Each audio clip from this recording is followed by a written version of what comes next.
और मैथ और फिजिक्स आप लोगों को हम पढ़ाएंगे। फिजिक्स और मैथ आप लोगों को रोज़ एक एक वीडियो मिलेगा, एक फिजिक्स का मिलेगा, एक मैथ का लेक्चर का मिलेगा, और आप लोगों को हम फिजिक्स और मैथ दोनों पढ़ाएंगे। कल हमने फिजिक्स का एक लेक्चर बनाया था और उसका सिलेबस भी बनाया था, आप लोगों को मिल गया होगा। आज हम मैथ की बात कर लेते हैं, मैथ में क्या क्या आता है। ठीक है, सिलेबस और विथ मार्क्स कितने नंबर का आता है, क्या क्या पूछा जाता है, ये हम सब इस सिलेबस में आप लोगों को दिख रहा होगा बोर्ड में।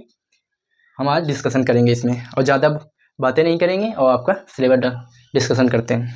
तो जैसे कि आपको लिखा है सिलेबस क्लास 12th मैथ का, ठीक है। और जो मैथ की भाई बुक होती है, आप लोगों ने सब 12th में होंगे। 12th में जो बुक है 2 पार्ट में डिवाइड है, एक तो भाग 1 और दूसरी भाग 2। 2 भाग में डिवाइड है, एक भाग 1 और भाग 2। और इंग्लिश मीडियम हिंदी मीडियम दोनों के लिए सिलेबस है, दोनों देख सकते हैं, यूपी बोर्ड हिंदी मीडियम और इंग्लिश मीडियम दोनों के लिए। पार्ट 1 यानी कि हिंदी मीडियम वालों के लिए पार्ट भाग पहला और सेकंड। अब देखो जो बुक पार्ट 1 है उसके बारे में बात कर लेते हैं, उसके अंदर कौन कौन से चैप्टर दिए गए हैं हम उसके बारे में देख लेते हैं। देखो पहला चैप्टर है, जब आप लोग 12th की मैथ पार्ट 1 देखोगे तो उसमें पहला चैप्टर है संबंध एवं फलन। कौन सा? संबंध एवं फलन, ठीक है। इंग्लिश मीडियम वालों के लिए इंग्लिश में बोलते हैं इसी चैप्टर को relation and function, relation and function. उसके बाद दूसरा चैप्टर है त्रिकोणमिति, प्रतिलोम त्रिकोणमिति फलन, प्रतिलोम त्रिकोणमिति फलन, जिसको इंग्लिश में बोलते हैं इनवर्स ट्रिग्नोमेट्री फंक्शंस, ठीक है। और तीसरा चैप्टर है आव्यूह मैट्रिक्स, जिसे इंग्लिश में बोलते हैं, ठीक है। इंग्लिश में क्या बोलते हैं? मैट्रिक्स। और चौथा चैप्टर है सारणिक। चौथा चैप्टर कौन सा है? क्लास 12th का पार्ट 1 बुक का, ठीक है, सारणिक है, जिसको इंग्लिश में बोलते हैं डिटर्मिनेंट्स, ठीक है।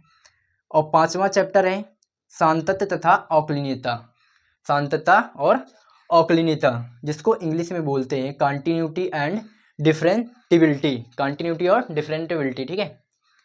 और छठवां चैप्टर अवकलज के अनुप्रयोग, क्या है? अवकलज के अनुप्रयोग, जिसको इंग्लिश में बोलते हैं एप्लीकेशन ऑफ डेरिवेटिव्स, ठीक है।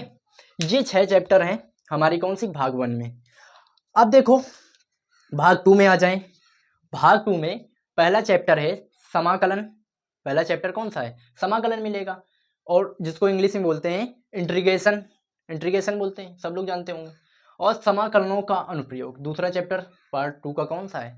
समाकलनों का अनुप्रयोग, जिसको इंग्लिश में बोलते हैं एप्लीकेशन ऑफ इंटीग्रेशन, ठीक है।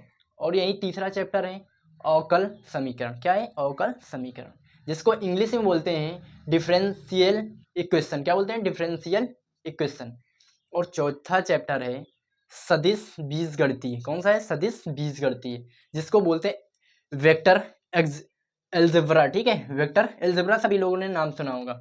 अब देखो पांचवा चैप्टर कौन सा है?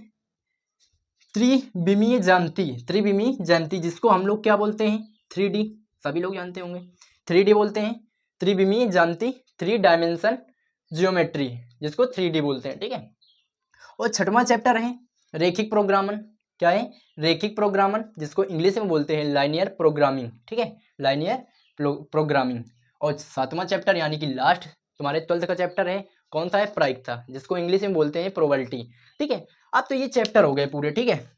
कितने चैप्टर हो गए? 6 ये हैं, 7 ये हैं, कितने हो गए टोटल? 13 चैप्टर। टोटल कितने हैं? टोटल चैप्टर हमारे कितने हैं? 13 12th में, ठीक है। पार्ट 1 में 6 हैं और पार्ट 2 में 7 हैं, दोनों को मिक्स कर दें, ऐड कर दें तो कितने हैं? 13 हैं, ठीक है।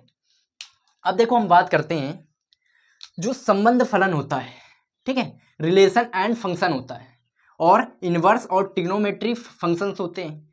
ये दोनों कितने नंबर के पूछे जाते हैं? दोनों को ये 10 नंबर के, कितने नंबर के? 10 नंबर के, 10 मार्क्स के दोनों पूछे जाते हैं तुम्हारे यूपी बोर्ड में। उसके बाद जो आव्यूह यानी कि मैट्रिक्स है और जो सारणिक है डिटर्मिनेंट्स है, ये दोनों इनको मिक्स करके दोनों कितने नंबर के पूछे जाते हैं? 13 नंबर के, यानी कि 30 नंबर के, ठीक है। उसके बाद जो अब देखो, अब आप लोगों ने देखा होगा कलन, ठीक है, इधर लिख देते हैं, इधर कलन, ठीक है, कलन। कलन तुम्हारा कितना? 44 नंबर का पूछा जाता है। कितने नंबर का? 44 नंबर का। यानी कि कलन में कौन कौन से चैप्टर आ जाते हैं? आप लोगों को संकोच होता होगा, टीचर हमारे टीचर जो बोल देते हैं कलन बोल देते हैं, ठीक है। तो कलन में कौन कौन से चैप्टर आते हैं वो हम आज डिस्कशन करेंगे, और कितने नंबर के आते हैं वो भी बताएंगे। पहला चैप्टर कलन में कौन सा आता है? सांतत तथा अवकलनीयता। ठीक है, पहला चैप्टर ये हो गया, एक ये होगा 2। ठीक है, एक ये भी कलन में आता है, ये भी कलन में आता है, ये भी कलन में आता है। यानी कि हम बता रहे हैं आपको कि एक चैप्टर ये 2 3 4 5 चैप्टर, ये 5 चैप्टर कितने नंबर के पूछे जाते हैं? 44 नंबर के यूपी बोर्ड में पूछे जाते हैं। इन्हें ही कलन बोलते हैं। ठीक है, ये 5 चैप्टर जिनमें टिक किए हैं हमने अभी, एक ये हो गया, एक ये हो गया, 3 ये हो गए, ये सब मिलकर क्या कलन बन। ठीक है, कलन ही इनको बोलते हैं। ये 44 नंबर के पूछे जाते हैं। उसके बाद सदिश बीजगणितीय जिसको वेक्टर अलजेब्रा बोलते हैं, और दूसरा क्या है त्रिविमीय ज्यामिति जिसको 3 डायमेंशन ज्योमेट्री बोलते हैं, जिसको 3D बोलते हैं। ठीक है, 3D भी बोलते हैं। ये दोनों, इसको बताएं हम लोग क्या बोलते हैं? इन दोनों चैप्टर को मिला के इनको बोल देते हैं अलजेब्रा, सदिश अलजेब्रा बोल देते हैं। ठीक है, ये 2 चैप्टर, ये कितने 17 नंबर के पूछे जाते हैं। कितने? 17 नंबर के। उसके बाद रेखिक प्रोग्रामन जो लाइनियर प्रोग्रामिंग होता है उसमें 6 नंबर का पूछा जाता है। कितने? 6 नंबर का पूछा जाता है। उसके बाद प्रायिकता है, प्रोबेबिलिटी है, कितने? 10 नंबर की पूछी जाती है। इंपॉर्टेंट है ये। ठीक है, और इससे भी पूछे जाते हैं चैप्टर से, और ये भी इंपॉर्टेंट है। ठीक है, उसके बाद कलन पढ़ लेना क्योंकि कलन 44 नंबर का आता है। ठीक, यही आपके, अगर आप सब टोटल करेंगे सब मार्क्स के तो कितने 100 नंबर का, 100 नंबर पूरे 100 टोटल कितने नंबर बनते होंगे? 100, 44 ये, 10 ये, 13 ये, 17, 6, 10, इन सबको ऐड करोगे तो 100 बनेगा। तो हम लोग जानते हैं क्लास 12th में जो पूर्णांक कितने का होता है, कितने नंबर का पूरा तुम्हारा पेपर आता है? 100 नंबर का आता है, 100 नंबर का आता है। तो आप लोगों को पार्ट 1 में इतने चैप्टर, पार्ट 2 में इतने चैप्टर, ये चैप्टर पढ़ने होंगे। और कल से हम सोच रहे हैं कि आप लोगों को कलन पढ़ाएं। कल से क्या पढ़ाएं? कलन, क्योंकि भाई 44 नंबर का आता है, कम है क्या? 44 नंबर बहुत है। फिर कलन पढ़ाएंगे कल से हम। कलन में सबसे पहले क्या पढ़ाएंगे? सांतत तथा अवकलनीयता, यानी कंटिन्यूटी एंड डिफरेंटिबिलिटी। ठीक है, ये पढ़ाएंगे, फिर उसके बाद ये पढ़ाएंगे, फिर ये पढ़ाएंगे, फिर अवकल समीकरण लास्ट में। जब ये कलन पूरा हो जाएगा उसके बाद हम क्या पढ़ाएंगे? जो चैप्टर बचेंगे फिर वैसे पढ़ा देंगे। बाकी आपका कोर्स कंप्लीट करवाएंगे, फिजिक्स मैथ। आज से आपको मैथ भी मिलेगी, कल तो हमने फिजिक्स डाली थी। रोज का एक चैप्टर, एक लेक्चर हमारा किसका? फिजिक्स, और एक लेक्चर मैथ का मिलेगा, दोनों हम पढ़ाएंगे। और भाई पढ़ के देखना, आपको समझ आएगा। 1-2 वीडियो देखना, जब आपको समझ ना आए तो आप मत देखना। ठीक है, तो यही सिलेबस है, आज डिस्कशन करते हैं। तो आपको कहाँ से? यहाँ से शुरुआत करेंगे। ठीक है, और जो भाई बंधु यूट्यूब चैनल सब्सक्राइब नहीं किए सब्सक्राइब कर लें, लाइक कर लें, क्योंकि हम पढ़ाएंगे तो नोटिफिकेशन आपके उसमें जाएगा। ठीक है, तो आपको पढ़ना है। हम तुम्हारे जो क्लास 12th में इतनी समय वो भी पढ़ेंगे, जो आने वाले हैं फर्स्ट ईयर में हैं, आने वाले हैं 12th में वो भी पढ़ेंगे, क्योंकि हम यहाँ पर हर चीज़ प्रैक्टिस भी करवाएंगे आपको, अच्छे अच्छे क्वेश्चन भी करवाएंगे। ठीक है, तो थैंक्स।